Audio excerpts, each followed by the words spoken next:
À cet instant, après avoir entendu la proposition de Shoyang-gao, chacun des membres du groupe sembla plongé dans une intense réflexion. En y repensant bien, ils durent admettre qu'ils n'avaient guère d'alternative et finirent par accepter de suivre le plan du chef. Ils se mirent donc en quête d'un village de plus grande taille, avançant avec prudence, conscients que seule la vigilance pouvait leur éviter de mauvaises surprises. Bientôt, l'un des membres désigna un point devant eux en s'écriant qu'il l'avait repéré. Tous ralentirent alors le pas pour observer la situation. Cependant, la haute palissade du village obstruait sérieusement leur champ de vision. Quelqu'un proposa de s'approcher davantage. Mais Shoyang-gao, qui marchait en tête, s'immobilisa brusquement. Grâce à son sens aigu de l'observation, il avertit ses camarades qu'un poste de garde était installé à l'entrée. Étant donné la taille du village, il estima qu'il serait extrêmement imprudent de tenter une attaque frontale par la porte principale. Ils décidèrent donc de chercher un autre accès. C'est à ce moment qu'un des membres visiblement ravi, remarqua une ouverture entre les planches de la palissade, juste assez large pour permettre à une personne de passer. C'est par cette fissure qu'ils pénétrèrent dans le village. Ce qu'ils découvrirent alors fut un groupe d'au moins 20 chaumières, bien plus nombreuses que dans les lieux précédemment attaqués. Pourtant, chose étrange, aucun orc ne semblait se déplacer à l'extérieur. Ils supposèrent alors que les créatures devaient se trouver à l'intérieur des habitations. En se basant sur le nombre de maisons, ils estimèrent qu'il y aurait environ 5 orques par chaumière, une quantité bien au-delà de ce à quoi ils s'attendaient. Après avoir discuté, ils convinrent que la meilleure stratégie serait de prendre chaque maison d'assaut, l'une après l'autre. Cette méthode réduirait les risques d'être repérés et leur permettrait de concentrer leurs efforts pour éliminer les ennemis un par un. Leur premier objectif fut la chaumière la plus proche. Shoyang-gao donna ses instructions à voix basse, précisant qu'au moment où il donnerait le signal, tous devraient se précipiter à l'intérieur. Après avoir fait un geste discret de la main, il fonça dans la maison. Mais à peine eurent-ils franchi le seuil qu'ils restèrent figés, stupéfaits par la scène qui s'offrait à eux. 10 orques se trouvaient à l'intérieur, un nombre bien supérieur à ce qu'ils avaient prévu. Les orques qui étaient en train de se reposer, ouvrirent grand les yeux saisis par la surprise face à cette intrusion soudaine. Ils poussèrent des hurlements féroces, attrapèrent rapidement la hache à leur ceinture et se mirent en position d'attaque. Pourtant, avant même que les orques ne puissent réagir, Shoyang-gao avait déjà pris l'initiative de diriger les opérations. Il ordonna de commencer par la gauche, et ainsi les 5 compagnons unis dans leur action, réussirent à abattre un premier orc. Mais il en restait encore 9. Ces derniers fous de rage, brandirent leur hache dans l'intention de venger leurs camarades tombés au combat. Même si les orques n'étaient pas particulièrement rapides, ce qui rendait leurs attaques relativement faciles à esquiver, leur nombre rendait la situation autrement plus complexe. C'est alors qu'un craquement retentit. L'épaule de Mankey fut frappée de plein fouet par une hache. En voyant son coéquipier blessé, Shoyang-gao ouvrit grand les yeux, emplis de colère. Il hurla qu'ils étaient de vils porcs, avant de se jeter en avant arme en main. Sa lame transperça immédiatement la gorge d'un orc. À ce moment-là, bien qu'ils en aient déjà éliminé 2, il était évident qu'ils ne faisaient pas le poids face aux 8 restants. Quelqu'un pris de panique, cria qu'il ne tiendrait pas à ce rythme et qu'il fallait battre en retraite. Shoyang-gao partageait ce sentiment. Ainsi, tout en continuant à combattre, ils commencèrent à se replier lentement. Ils espéraient pouvoir s'échapper rapidement par la fente qu'ils avaient empruntée pour entrer dans le village et ainsi semer ces colosses. Malheureusement, les événements ne se déroulèrent pas comme prévu. D'autres orques alertés par le tumulte, accoururent de l'extérieur, bloquant ainsi toute possibilité de fuite. Leur nombre venait ainsi de doubler. Désormais, les 5 compagnons devaient affronter 18 orques, c'était quasiment une mission suicidaire. Face à cette marée de créatures hostiles, la sueur froide perlait sur leur front. Ils n'avaient nulle part où fuir, et leur volonté de survivre semblait s'évanouir. Certains complètement désespérés, déclarèrent que tout était fini, l'un d'eux laissa même tomber son arme.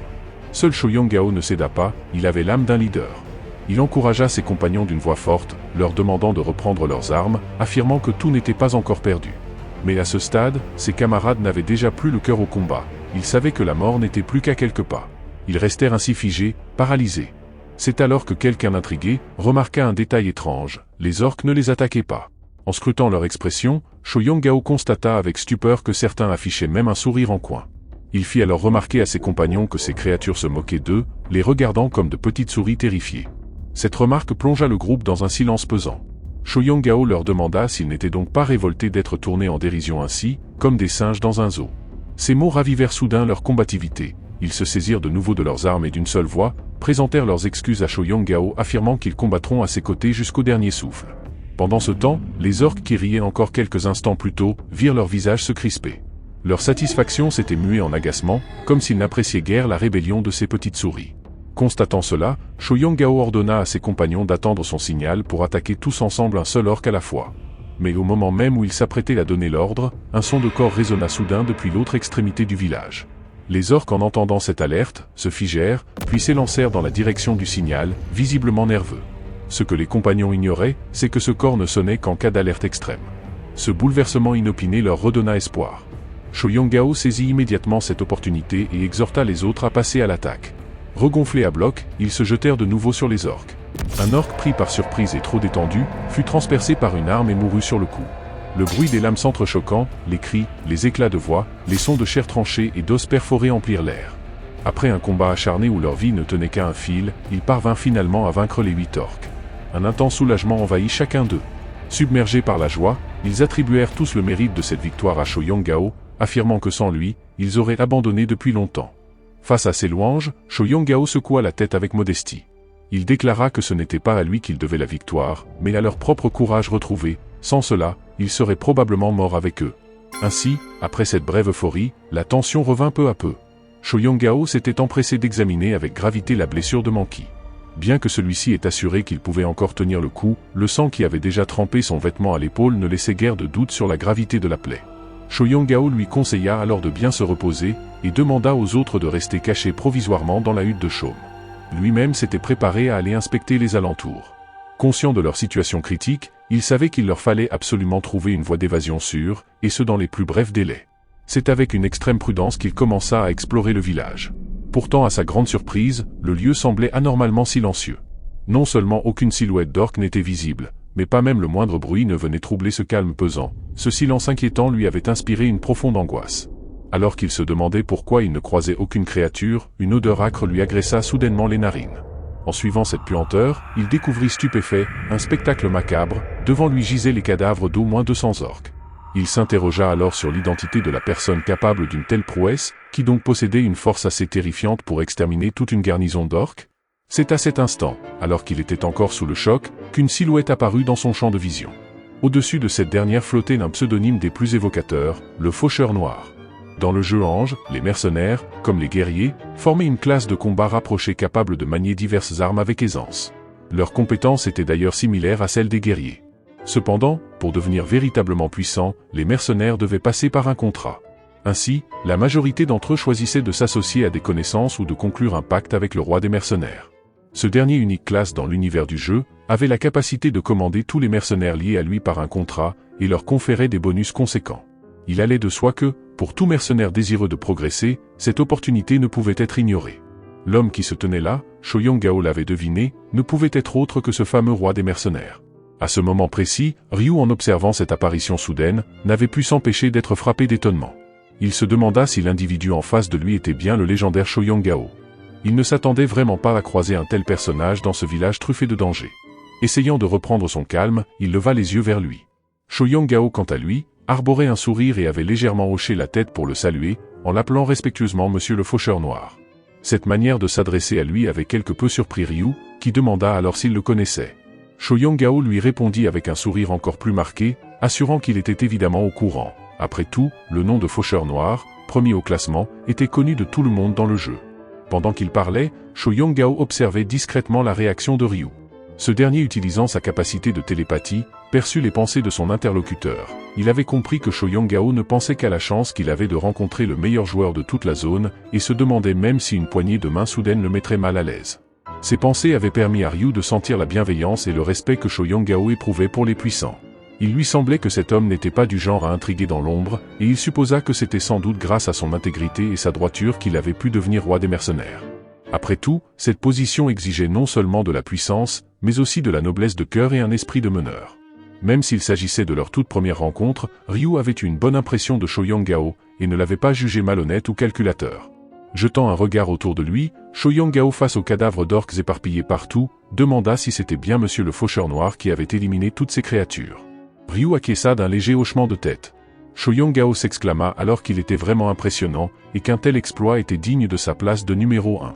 Après ces mots, il s'inclina profondément avec sincérité, déclarant que c'était grâce à lui, et à l'attention qu'il avait attirée chez les orques, que ses compagnons et lui avaient pu survivre. Ryu, un instant décontenancé, reconnut qu'il ignorait complètement leur présence dans le village.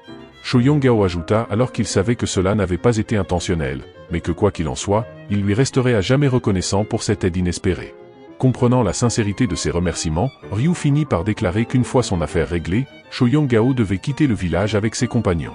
Il précisa que tous les orques avaient été éliminés, et qu'il pouvait désormais partir l'esprit tranquille. Shoyong-gao cependant, s'était montré intrigué, il avait voulu savoir comment Ryu avait deviné qu'il n'était pas seul. Ce dernier lui a alors simplement fait signe de regarder derrière lui. Shoyong-gao se retourna, et une expression de surprise s'est immédiatement peinte sur son visage. Ses compagnons jusque-là cachés dans la hutte de chaume, marchaient à présent dans sa direction. Lorsqu'il les vit apparaître, Shoyong-gao leur demanda avec étonnement pourquoi ils étaient sortis, rappelant qu'il leur avait pourtant demandé de bien rester cachés. L'un d'eux répondit avec un sourire malicieux qu'ils avaient simplement eu peur qu'il ne les abandonne. Shoyong-gao s'empressa alors de nier une telle possibilité, affirmant qu'il ne leur tournerait jamais le dos. Ryu, qui les observait attentivement, en profita pour examiner les liens entre Shoyong-gao et ses compagnons. Il conclut très vite qu'il devait s'agir d'une relation de contrat, les 4 autres ayant certainement signé un pacte de mercenariat avec le roi des mercenaires. Naturellement, il percevait aussi clairement ce qu'il ressentait intérieurement, ces mercenaires ne suivaient pas simplement Shoyong-gao pour l'argent, mais parce qu'ils le considéraient sincèrement comme un véritable chef. C'était justement cette capacité à inspirer confiance et loyauté qui faisait de Shoyong-gao un roi des mercenaires digne de ce nom. Alors que les mercenaires s'approchaient pour observer la scène, tous furent frappés de stupeur en découvrant l'identité de l'homme qui se tenait là, il s'agissait du célèbre faucheur noir. L'un d'eux, abasourdi, s'interrogea à voix haute sur la présence d'une telle légende en ce lieu. Ryu répondit d'un ton neutre qu'il était là, bien évidemment, pour chasser. En entendant cette réponse, les mercenaires eurent un petit rire gêné, ils ne lui en voulaient nullement, mais se retrouvaient naturellement tendus face à une figure aussi redoutable. Ryu, feignant la froideur, leur rappela alors qu'il ferait mieux de quitter les lieux rapidement s'ils avaient terminé ce qu'ils étaient venus faire. En réalité, derrière cette attitude distante, Ryu s'inquiétait. Maintenant que tous les orques avaient été éliminés, le mini-boss n'allait pas tarder à apparaître. Il préférait leur éviter des ennuis inutiles, et son avertissement n'était autre qu'un geste bienveillant déguisé. Le groupe de Shoyong-gao comprit immédiatement le message. Ils s'inclinèrent profondément avec reconnaissance, puis se retournèrent pour s'éloigner tranquillement du village. Cependant, alors qu'ils marchaient sans se presser, l'un des mercenaires fronça soudain les sourcils, il demanda sur un ton grave, s'il n'entendait pas un bruit étrange. Shoyong-gao surpris, se mit aussitôt en alerte, il perçut alors de légères mais nettes vibrations venant du sol. Il se demanda de quel type de son il s'agissait et pourquoi il semblait se rapprocher rapidement. Avant même qu'il puisse réagir, le visage de Ryu se durcit. Il les avertit que le mini-boss approchait et leur ordonna de se cacher immédiatement. Lorsque Shoyong-gao comprit que Ryu parlait sérieusement, ses yeux s'écarquillèrent de stupeur. Il se demanda pourquoi ce mini-boss surgissait maintenant. Bien que submergé de questions, il n'avait pas le temps de réfléchir davantage. Au loin, une masse imposante s'élançait déjà dans leur direction, c'était un chef orc. Contrairement aux orques ordinaires, celui-ci mesurait plusieurs fois leur taille. Ses muscles bombés semblaient sculptés dans la roche, et dans chacune de ses mains brillait une immense épée dont la longueur dépassait celle d'un homme adulte. Tous les spectateurs restèrent figés, bouche bée face à cette apparition terrifiante. Pourtant dans les yeux de Ryu, un éclat difficile à percevoir trahit une certaine excitation, il s'avéra qu'il attendait précisément l'apparition de cette créature. Pour mener à bien cette mission secondaire et obtenir la rune d'équilibre, il devait impérativement abattre ce type de monstre, et ce, à 4 reprises. Mais la tâche n'était pas aisée. Même à plusieurs, les joueurs avaient bien du mal à venir à bout de ces chefs orques.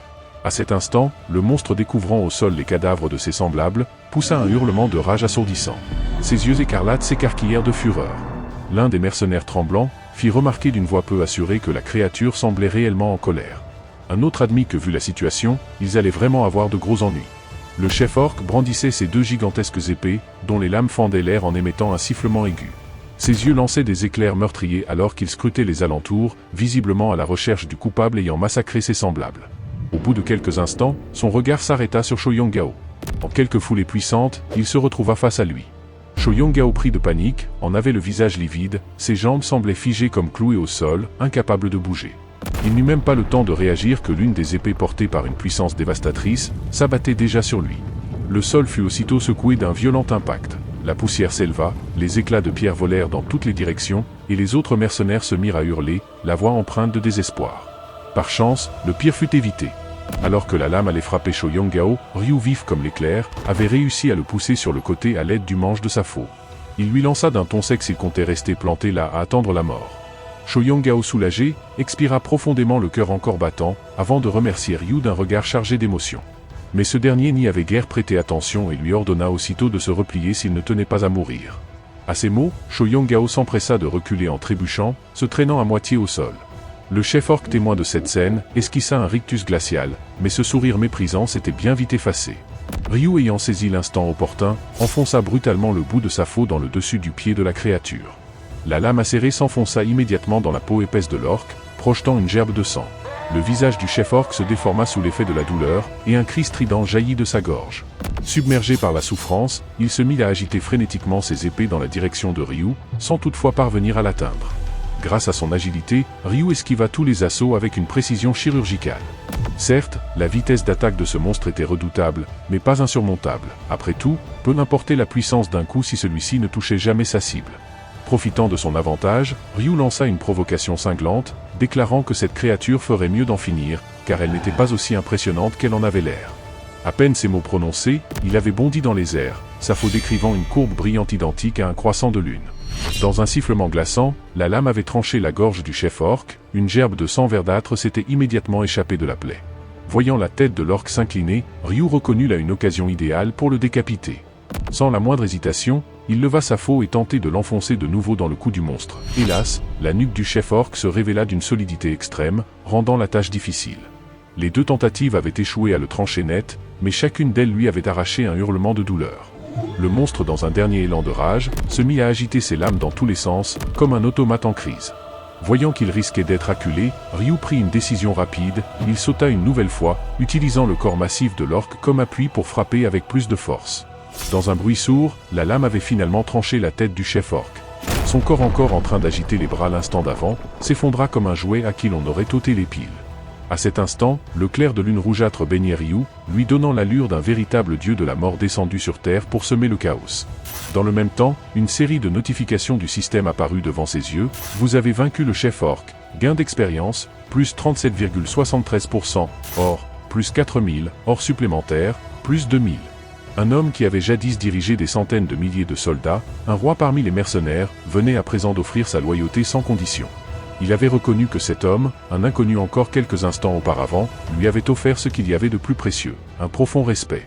À cet instant, Ryu parcourait du regard les notifications qui s'affichaient sans interruption, et un léger sourire se dessina involontairement sur ses lèvres.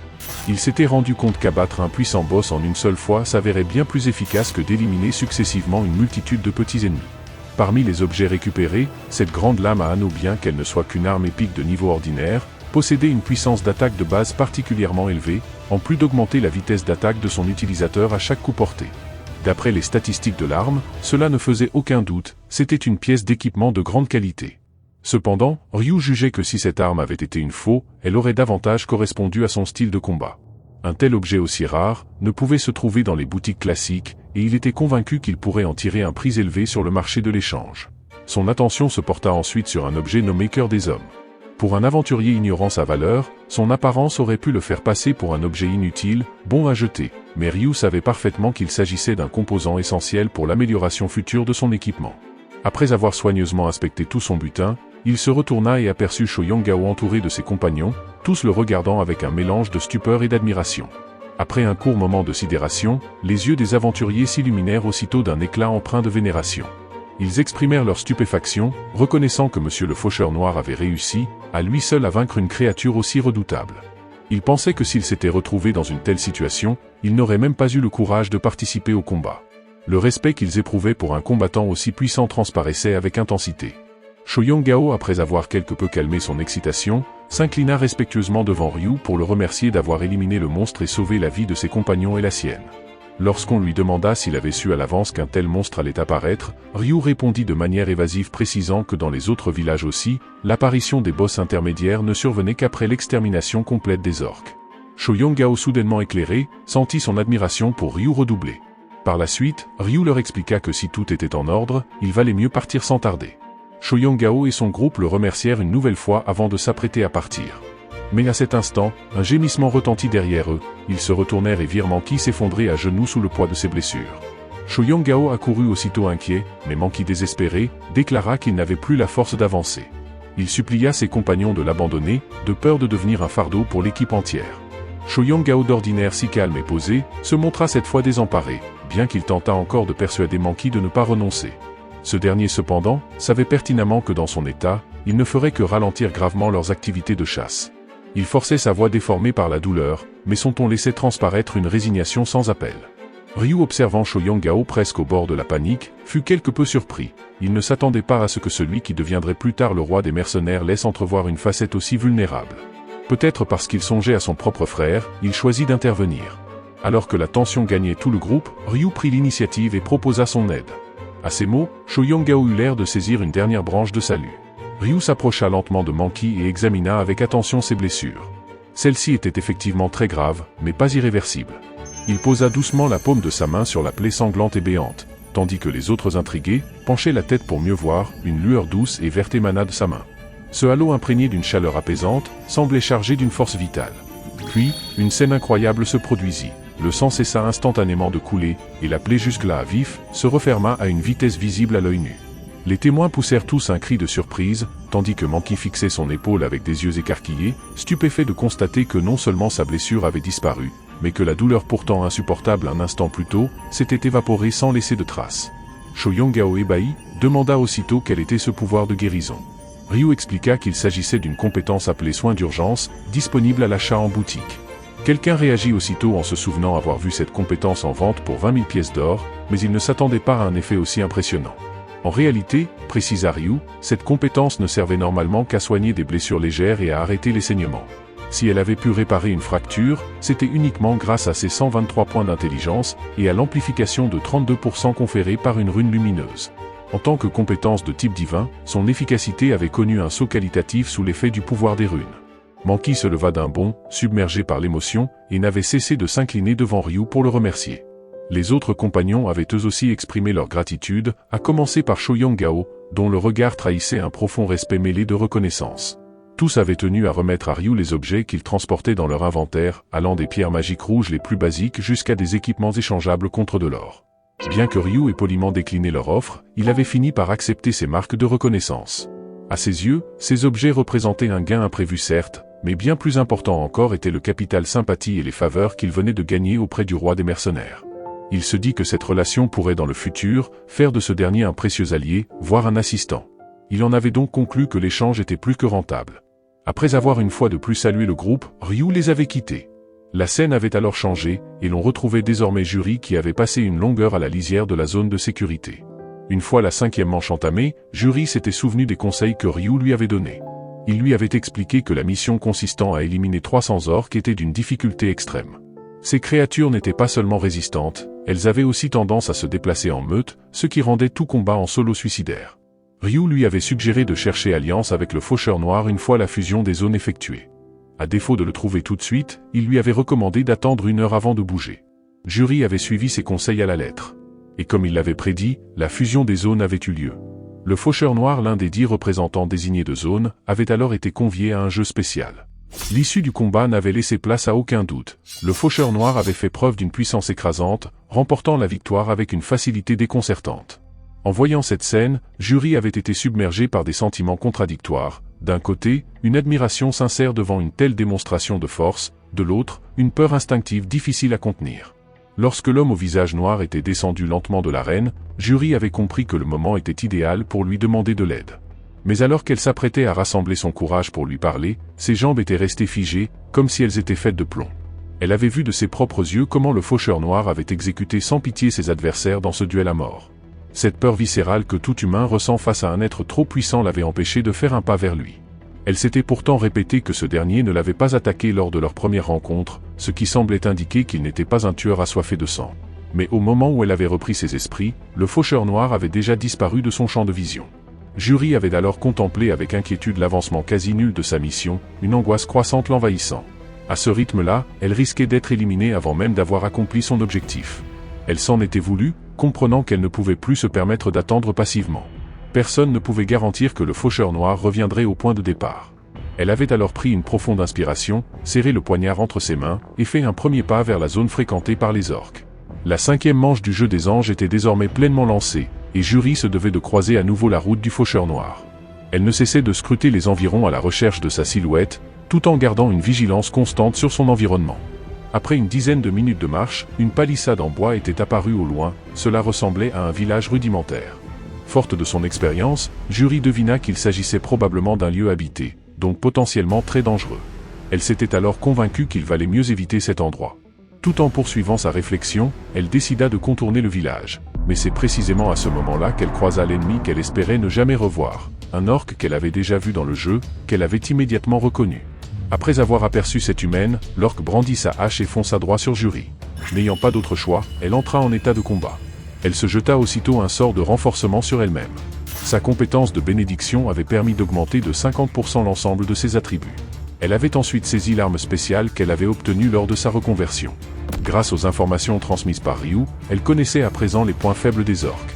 La musculature du reste du corps de l'orque était extrêmement rigide, il fallait donc viser le coup pour espérer infliger des dégâts significatifs. Après avoir survécu à la 4e manche éprouvante comme l'enfer, Juri se sentait confiante. Dans un duel en tête-à-tête, elle estimait avoir toutes ses chances. Lorsque la hache de l'orque s'abattit vers son épaule, elle esquiva facilement en constatant que les mouvements de l'adversaire étaient plus lents qu'elle ne l'avait imaginé. Cependant, viser le coup d'une cible en mouvement n'était pas une mince affaire. Elle se rappelait que Ryu l'avait mise en garde, la plupart des combattants paniquaient lorsque leur arme se coinçait, ce qui entraînait souvent leur perte. Juri continuait d'esquiver les coups tout en observant prudemment les ouvertures pour riposter. Son trait visait bien la gorge de l'orque, mais à cause des déplacements incessants de la créature, la lame finit par s'enfoncer dans sa poitrine. Heureusement, elle ne resta pas coincée dans les muscles, comme elle le redoutait. Elle retira rapidement sa fine épée. Sa structure légère et acérée permettait une extraction rapide. L'orque transpercé à la poitrine, se débattit dans une douleur manifeste, agitant son arme de manière frénétique. Mais Juri n'était pas du genre à se laisser toucher par des attaques aussi maladroites et sans technique. Elle poursuivit son offensive avec détermination, ciblant toujours le coup de l'ennemi. Ce ne fut qu'à la 6e tentative qu'elle parvint à percer la gorge de l'orque, lequel porta aussitôt ses mains à sa blessure, laissant s'échapper un flot de sang verdâtre entre ses doigts. Constatant que l'adversaire faiblissait, elle en profita pour enchaîner plusieurs coups supplémentaires. Finalement, la créature s'écroula lourdement sur le sol dans un bruit sourd. Haletante, Juri essuya la sueur de son front. Le combat avait été rude, mais elle était parvenue à éliminer seule cet orque au visage effilé. Un sourire de satisfaction éclaira son visage, mais il disparut aussitôt, un homme venait d'apparaître devant elle. Juri se frotta les yeux à plusieurs reprises, incertaine de ce qu'elle voyait. Était-ce bien le faucheur noir ? Surprise, elle poussa un long soupir de soulagement. L'homme qu'elle cherchait ardemment s'était approché de lui-même. Plus précisément, il venait de passer devant elle. Réalisant qu'elle ne pouvait pas laisser passer cette chance une fois de plus, elle s'exclama aussitôt pour l'interpeller. Cette soudaine interjection fit se retourner le faucheur noir, d'un geste empreint d'arrogance, pour demander ce qu'il se passait. Au moment où Juri tenta de répondre, sa gorge sembla se bloquer, comme si quelque chose l'en empêchait. Après un court instant d'hésitation, elle se résolut finalement à déclarer qu'elle souhaitait former une équipe avec lui. Le faucheur noir inclina la tête intrigué, et demanda pourquoi il accepterait de faire équipe avec elle. Juri estima qu'il serait vain de s'engager dans de longues explications et préféra passer à l'action. Elle tendit alors la main, d'où une lueur s'échappa pour atteindre l'esprit de Ryu. Celui-ci feignit la surprise, lui demandant de quoi il s'agissait. Elle expliqua qu'il s'agissait de sa bénédiction, un sortilège augmentant toutes les statistiques de 50% pendant 3 heures.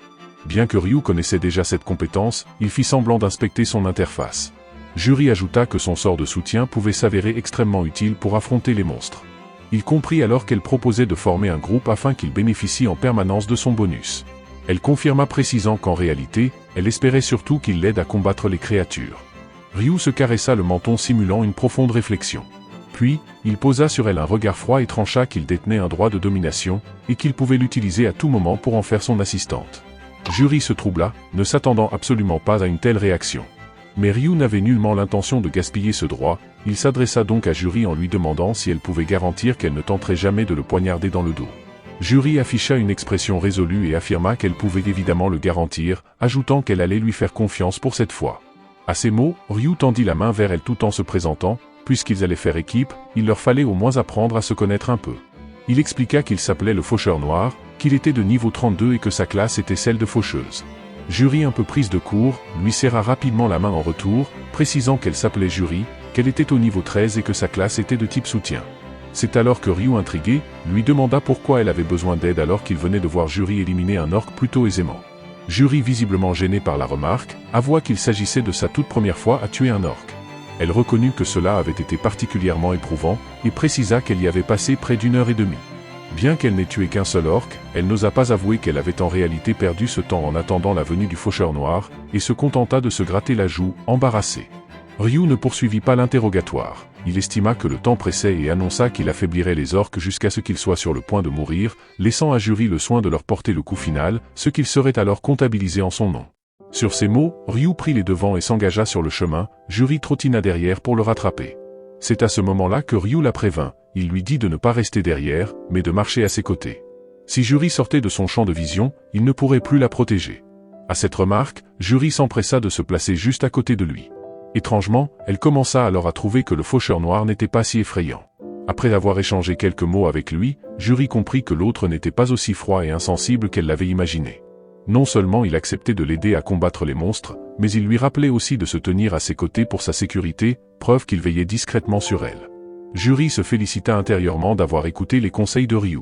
C'est alors que, surgissant sans prévenir, 3 orques se dressèrent devant eux l'air féroce, avançant d'un pas menaçant dans leur direction. Juri se mit aussitôt sur ses gardes et leva sa fine lame. C'est alors que le faucheur noir leva la main pour lui dire d'attendre un instant, avant d'avancer tranquillement, comme si de rien n'était. En un éclair, il fondit sur les orques. D'un geste fluide, il brandit sa gigantesque faux, une lueur glaciale laissa une traînée dans l'air tandis qu'avant même que les orques ne réagissent, leurs puissantes cuisses furent tranchées nettes comme des blocs de viande. L'arme n'en resta pas là, dans un second éclair, le haut du corps de l'un d'eux fut à son tour sectionné. Finalement, les monstres se retrouvèrent les membres séparés de leur tronc, hurlant de douleur à terre. Une fois l'exécution terminée, Ryu tourna la tête vers Juri, le regard froid, et lui dit qu'elle pouvait désormais les achever. Le faucheur noir venait à peine d'abattre un orque que sa compagne debout à ses côtés, en resta médusée. En à peine une demi-heure, un tiers de l'objectif était déjà accompli, une progression si fulgurante que Juri n'aurait jamais osé l'imaginer.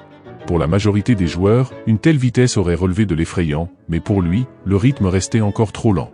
Il fallait dire que les grands campements de tribus représentaient un danger bien trop élevé pour elle. Si jamais plus de 50 orques venaient à l'encercler, elle ne pourrait rien faire pour se défendre.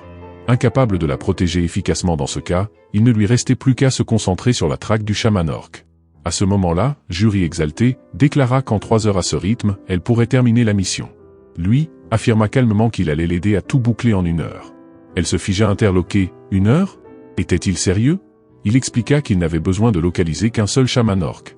Les chamans étaient capables d'invoquer d'autres orques, et lui savait parfaitement où l'un d'entre eux se terrait. Juri intrigué, lui demanda comment il pouvait en être aussi certain. Il lui confia qu'il était déjà venu seul dans cette zone auparavant. Le lieu était extrêmement dangereux, insista-t-il, et elle devrait impérativement rester près de lui. Ces paroles laissèrent Juri sans voix. Le faucheur noir n'était pas aussi froid qu'elle l'avait cru. En réalité, il se montrait d'une douceur inattendue, bien plus facile à comprendre et à approcher que ce qu'elle s'était imaginé. Peu après, tous deux arrivèrent dans un petit village. Juri s'interrogea. Un hameau aussi modeste pouvait-il vraiment abriter un chaman orque déguisé? Il lui répondit que seul lui connaissait la vérité. Ce village n'était autre qu'un piège, préparé minutieusement par le chaman. Ce dernier se dissimulait pour donner l'illusion d'un campement faible, mais dès qu'un joueur pénétrait dans la maison du sorcier et activait le mécanisme, une horde d'orques surgissait pour l'exécuter. En réalité, tout le village ne comptait qu'un seul orque, le chaman de cette demeure. Chaque fois, le chaman invoquait entre 8 et 12 orques pour se défendre. Tant que Juri suivait ses instructions à la lettre, tout se passerait sans difficulté. Il lui expliqua en détail comment procéder, et elle lui promit de respecter scrupuleusement ses consignes, comme elle l'avait toujours fait. Jusque-là, c'était toujours lui qui la protégeait. Cette fois, elle voulait s'en charger seule. De son côté, il considérait cela comme une tâche anodine.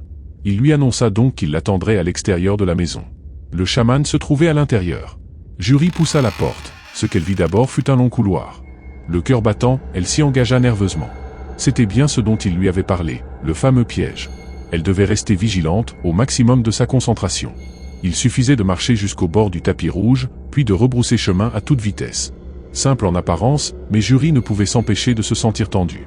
Elle arriva devant le tapis. Au même instant, sans qu'elle n'ait remarqué comme en niquant, le chaman apparut soudain sur le trône au fond de la pièce. Sans relâcher sa garde, elle opéra immédiatement un demi-tour et se précipita dehors.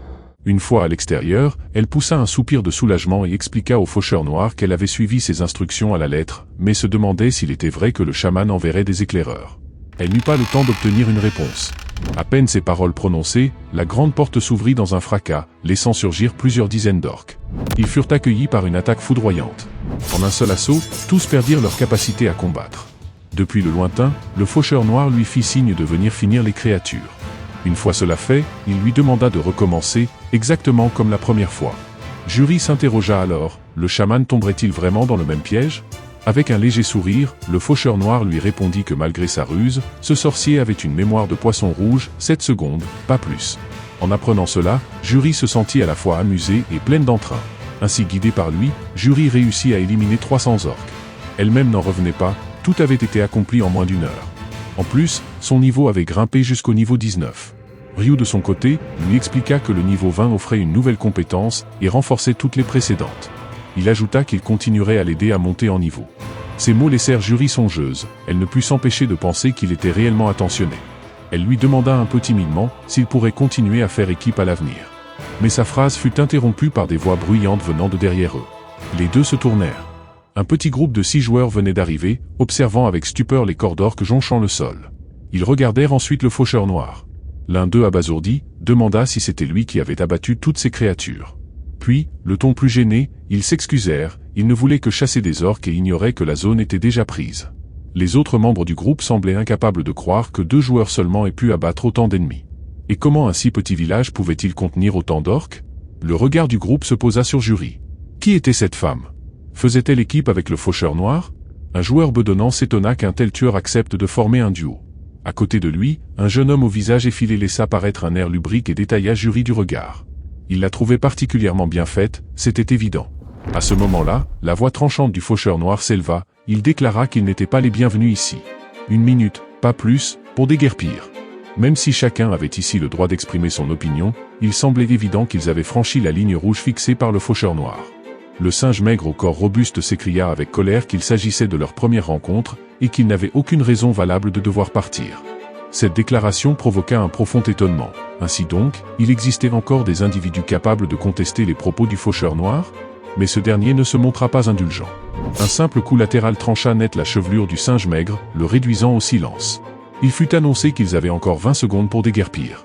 Reprenant leurs esprits dans un sursaut de panique, les autres se ruèrent vers l'extérieur pour fuir. L'un d'eux s'interrogea à voix haute, devait-il vraiment partir ainsi, sans rien faire? Le faucheur noir aussi impitoyable que redouté se tenait droit, le visage sombre marqué de la rune de la pensée, parfaitement conscient de leurs intentions. Il ne daigna même pas les considérer. À ses yeux, ils n'étaient que des insectes insignifiants.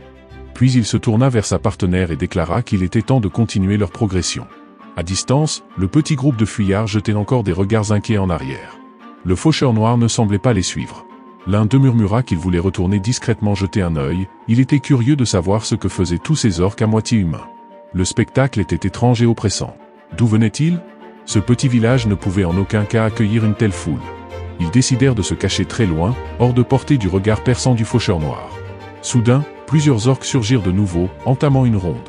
Lorsqu'ils aperçurent le faucheur noir, leur soif de sang se manifesta immédiatement, ils semblaient prêts à le déchiqueter.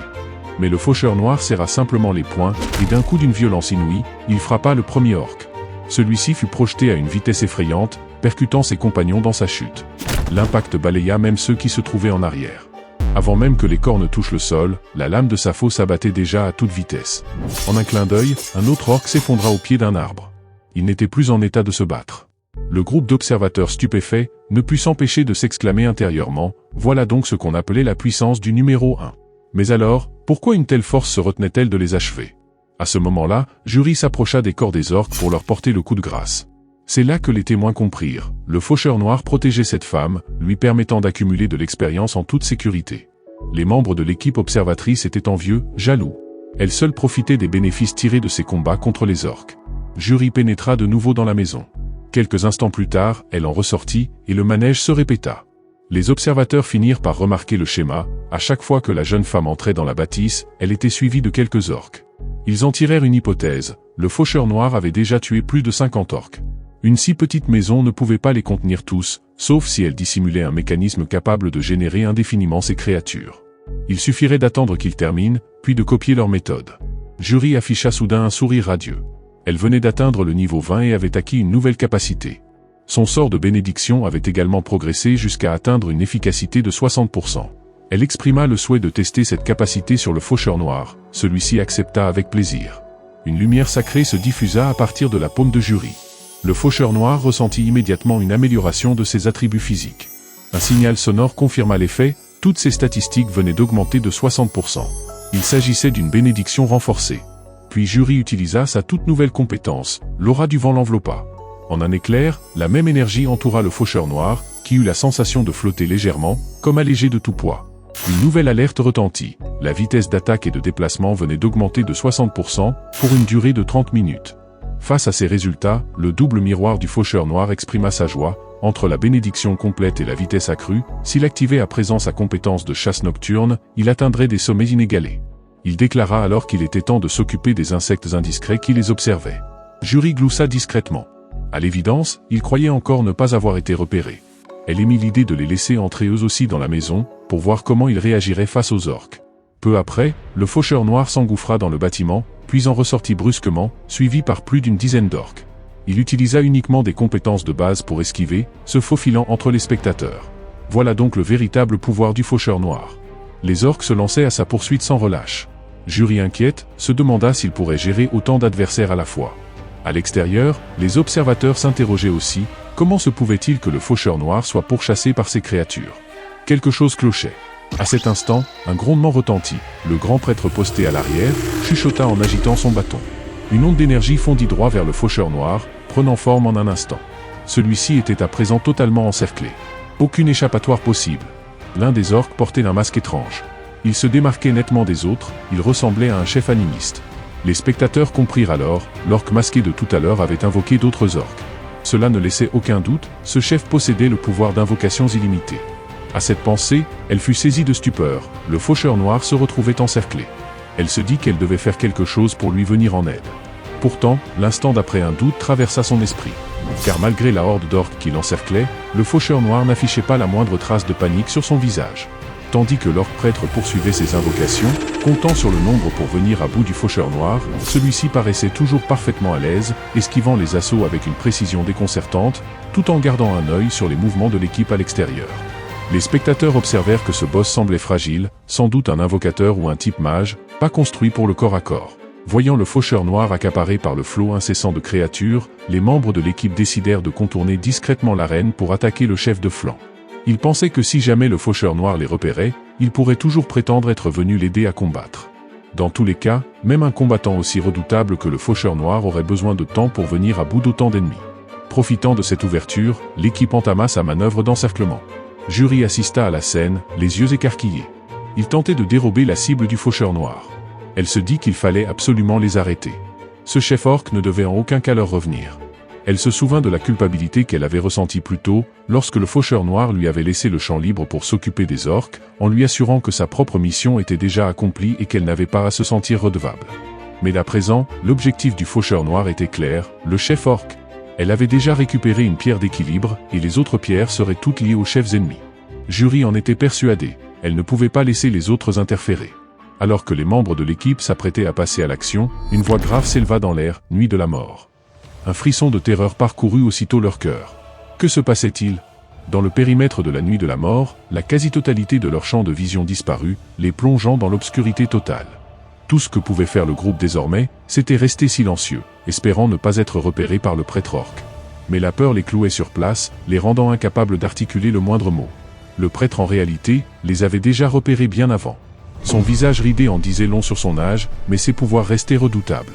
En une fraction de seconde, des dizaines d'orques apparurent, encerclant les 6 aventuriers. Privés de visibilité, les membres de l'équipe ne savaient même pas d'où viendraient les attaques. Il ne fallut que quelques minutes pour que chacun d'entre eux soit abattu. Pendant ce temps, le faucheur noir venait lui aussi de terrasser les orques qui l'entouraient. Il commenta intérieurement avec un calme glacial, qu'il ne s'attendait pas à ce qu'ils tentent de s'emparer du chef juste sous ses yeux. Ils avaient clairement surestimé leur capacité au combat. Et maintenant, pensait-il, c'était à son tour de rentrer en scène. De nouveaux orques furent invoqués dans un tumulte frénétique, mais cette fois, le faucheur noir n'avait aucune intention de perdre du temps. En un souffle à peine, il élimina l'intégralité des créatures. Il utilisa simultanément 2 états de renforcement, rapidité et bénédiction de toutes les statistiques, sans compter qu'il disposait de la rune exclusive du faucheur. Grâce à sa faux du faucheur, ses attaques bénéficiaient d'un bonus de puissance de 100%. Et s'il activait la compétence Nuit de la Mort, sa vitesse d'attaque augmentait encore de 50%. Tous ces bonus combinés faisaient d'elle une entité aussi rapide que létale. Le temps d'un simple battement de paupières, sa faux était déjà posée sur la gorge du prêtre orc. Dans l'instant, sa tête fut tranchée. Il murmura pour lui-même, comme s'il s'adressait au cadavre qu'il le remerciait de sa contribution exceptionnelle, en lui accordant une mort sans douleur. Cet homme, car derrière la faux se cachait bien un homme, était l'héritier de la puissance du dieu de la mort. Alors qu'il venait de mettre un terme à la vie du chaman orc, plusieurs notifications cristallines retentirent à ses oreilles. Il avait obtenu de l'expérience supplémentaire, une grande quantité d'or, et de l'équipement. La pierre du sommeil éternel, un totem mystérieux, ainsi qu'une pierre d'équilibre. Fixant la pierre éternelle qu'il tenait entre les mains, le faucheur noir afficha un sourire satisfait. Bien que le collier en lui-même ne conférait aucun bonus direct de statistiques, il possédait un effet unique. À chaque monstre tué, une statistique augmentait, au prix d'une réduction d'un point de durabilité. Un effet semblable à celui de la rune du dragon noir, mais dans ce cas, lorsque la durabilité atteignait 0, le collier perdait tout effet. Mais il savait qu'il pourrait au 8e tour des anges, obtenir une rune de durabilité. Et en faisant appel à un forgeron, il pourrait restaurer l'état du collier, permettant ainsi une amélioration quasi illimitée de ses attributs. Un peu plus loin, Jury continuait de chercher la silhouette du faucheur noir, le cœur battant. Sous l'effet du pouvoir nuit de la mort, Jury avait perdu toute perception. Avant même de lever cette obscurité surnaturelle, le faucheur noir savait qu'il devait d'abord se débarrasser des cadavres. D'un mot, il les fit disparaître, des flammes d'un vert sombre les consumèrent instantanément jusqu'à n'en laisser aucune trace. Puis, lorsque l'effet du sort se dissipa, Jury, dont les sens venaient de revenir, se montra déconcertée. Elle ne comprenait pas pourquoi, un instant plus tôt, tout était plongé dans les ténèbres, et à présent sa vue était rétablie. En scrutant les environs, elle finit par apercevoir la silhouette familière du faucheur noir. N'y tenant plus, elle lui demanda ce qui s'était passé et s'il avait vu les autres membres de l'équipe. Elle ajouta qu'il lui semblait avoir vu quelqu'un tenter de tuer en douce, mais le faucheur noir ne voulait pas que Jury apprenne la vérité, trop cruelle.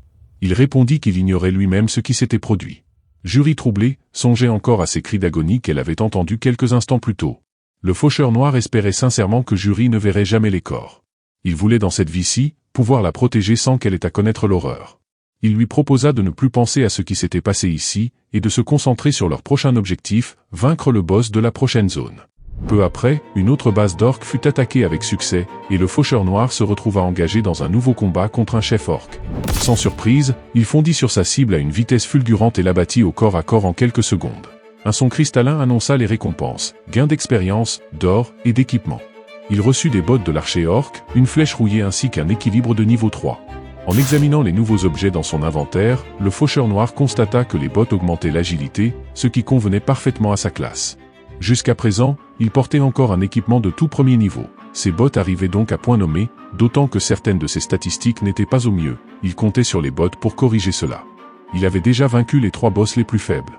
Il ne lui restait plus que les 2 derniers, le plus fort et le boss final. Le temps jouait contre lui. Plus il abattrait le boss rapidement, plus la récompense serait précieuse. Dans ses vies précédentes, son meilleur temps de mise à mort était de 43 secondes. Cette fois, il était bien décidé à battre ce record. Il invita Jury à continuer à monter de niveau avec lui. Pendant un long moment, le faucheur noir extermina sans relâche les orques et purifia camp après camp. Lorsque le dernier grand village tomba, un nouveau message apparut, il ne reste plus que 30 minutes avant la fin de la partie. Il avait atteint le niveau 39, mais il manquait de temps pour monter jusqu'au niveau 40. Quant à la pierre de sommeil éternel, son niveau de durabilité était presque à 0. Cela signifiait qu'il avait déjà accumulé 900 points de bonus de caractéristiques grâce à elle. Le moment était venu de s'attaquer au boss final. Il déclara à Jury qu'il devrait se séparer un moment. Il ne pouvait pas l'emmener avec lui. Dans les propos du faucheur noir, Jury comprit que le dernier boss était d'une puissance démesurée. Si elle le suivait, elle ne ferait que le ralentir. Elle lui répondit qu'elle ne pourrait pas l'accompagner, mais qu'elle souhaitait au moins lui accorder un soutien temporaire. Avec les améliorations d'état qu'elle pouvait lui fournir, elle espérait qu'il tiendrait bon face à ce redoutable adversaire. Jury ajouta qu'il l'avait tant aidé qu'elle n'avait rien pour le remercier, sauf peut-être cette pierre précieuse. Le faucheur noir lui répondit qu'elle pouvait la garder. Mais Jury, le regard un peu bas, confia que ce combat avait été très éprouvant pour elle. Sans son aide, elle aurait probablement péri. Elle possédait 2 gemmes, dit-elle, et elle souhaitait offrir l'autre à son petit ami. À ces mots, le faucheur noir n'insista pas davantage et accepta la pierre que Jury lui tendait. Il était évident que Jury pensait constamment à lui, et cela le rendit heureux. Il lui adressa un sourire et déclara qu'il devait partir, ajoutant qu'il se reverrait la prochaine fois. Jury, quant à elle, ressentit une pointe de tristesse, en elle résonnait une question silencieuse, la prochaine fois, quand serait-ce vraiment? Peu après, une magie de traçage serpenta à travers la forêt, confirmant la position du boss final. Guidé par le collier de pistage, la traque du chef suprême s'était précisée, il ne restait plus que 1121 mètres à parcourir. Le fait même de pouvoir localiser la cible prouvait qu'il était encore en vie. Face à ce dernier adversaire, les 3 chefs précédents n'étaient que des obstacles de moyenne difficulté. Pour un joueur lambda, le vaincre nécessiterait la mobilisation d'au moins 300 combattants de niveau 20 ou plus. Au cours des 100 cycles de régression qu'il avait traversés, le Faucheur Noir avait lui-même été tué à 4 reprises par ce boss, accumulant ainsi une précieuse expérience. C'était grâce à cela qu'il avait fini par établir un record de mise à mort en 43 secondes. Il n'avait pas fallu longtemps pour atteindre l'emplacement du chef, mais la scène qui se dressa devant lui coupa le souffle. Un groupe de 6 joueurs s'était formé pour affronter le boss final. Mais ce qui devait être un combat s'apparentait davantage à une exécution impitoyable. Quelques heures plus tôt, ils s'étaient réunis dans l'unique but d'accomplir une mission avec davantage de sécurité. Ce n'était au départ qu'un groupe temporaire, né de la nécessité. Pourtant, à force de bataille contre les orques, leur coordination s'était perfectionnée. Chacun avait trouvé sa place. Leur niveau avait grimpé en flèche, atteignant le seuil critique du niveau 20, et ils étaient même parvenus à éliminer plusieurs chefs de clans orques, ce qui leur avait valu de nouvelles compétences puissantes. Ceux qui auparavant tremblaient face à des adversaires coriaces les renversaient désormais sans effort. Grisés par leur montée en puissance, ils s'étaient crus invincibles et avaient décidé d'aller défier des clans encore plus redoutables. C'est alors que le chef suprême des orques était apparu à l'horizon. C'était la première fois qu'ils voyaient une créature aussi massive. Enthousiastes, ils avaient décidé de le combattre ensemble. Certains plaisantaient même, affirmant que les récompenses seraient tirées au sort entre tous les membres une fois le boss terrassé. Mais à peine s'étaient-ils approchés que le chef suprême, dans un rugissement dévastateur, avait déclenché une terreur instinctive dans tout le groupe. L'assurance qu'ils avaient acquise s'évapora en un instant. Ils avaient cru avoir franchi un cap, mais la simple apparition du boss leur montra à quel point ils s'étaient surestimés. En un souffle, la créature s'était projetée sur eux. Avant même que quiconque ne puisse réagir, l'un des membres avait été pulvérisé comme un vulgaire insecte. En un clin d'œil, 2 autres gisaient déjà au sol. L'archer figé par la peur, était incapable de décocher la moindre flèche. L'homme encore debout les mains tremblantes, sombrait dans le désespoir. Ce n'était pas un adversaire qu'il pouvait l'affronter. Le chef avait déjà projeté 4 des joueurs dans des cratères profonds de plusieurs mètres. Et lorsqu'il posa enfin les yeux sur le jeune homme, ce dernier comprit qu'il allait mourir. Terrifié, il cria de toutes ses forces, comme s'il pouvait conjurer l'inévitable. Mais au moment où l'orque levait son bras pour l'écraser, le Faucheur Noir surgit de l'ombre, tranchant l'air dans un éclair foudroyant. En une seule attaque fulgurante, le chef suprême s'effondra, raide mort. L'homme pétrifié n'eut même pas le temps de comprendre ce qui venait de se passer. Ce monstre invincible venait de tomber d'un seul coup. Il murmura avec stupeur à mi-voix, s'il s'agissait bien du Faucheur Noir. De son côté, ce dernier restait lui-même surpris. Il n'aurait jamais cru que cette attaque surprise suffirait à vaincre le boss. Une série de notifications résonna alors dans l'interface. Élimination confirmée, niveau augmenté, passage au niveau 40. Le titre du personnage évolua au rang expert, déverrouillant une toute nouvelle fonctionnalité, la négociation. La compétence saut de mort atteignit les 100%, et la portée de la nuit des morts s'étendit désormais sur un rayon de 1000 mètres. Une nouvelle compétence venait également d'être débloquée, destruction lunaire. Il s'agissait d'une capacité exclusive aux émissaires de la mort, infligeant une frappe combinée physique et magique avec un multiplicateur de 1200% sur tous les ennemis dans la zone. Lors de futures attaques massives de monstres, cette seule compétence suffirait à renverser la situation. Une autre série d'alertes s'afficha, acquisition d'un armement avancé d'orques, obtention de dents d'orques. Lorsque l'équilibre fut atteint, l'indicateur afficha une progression de 4 lignes vers l'état de stabilité linéaire. C'est alors qu'une rune d'équilibre apparut dans la main du Faucheur Noir. Un message s'afficha, signalant que la rune allait automatiquement se fondre dans son corps. Cette rune possédait une particularité rare. Tant que l'écart entre les points attribués ne dépassait pas une certaine limite, elle avait la capacité de les doubler. Le Faucheur Noir s'était préparé de longue date pour ce moment précis.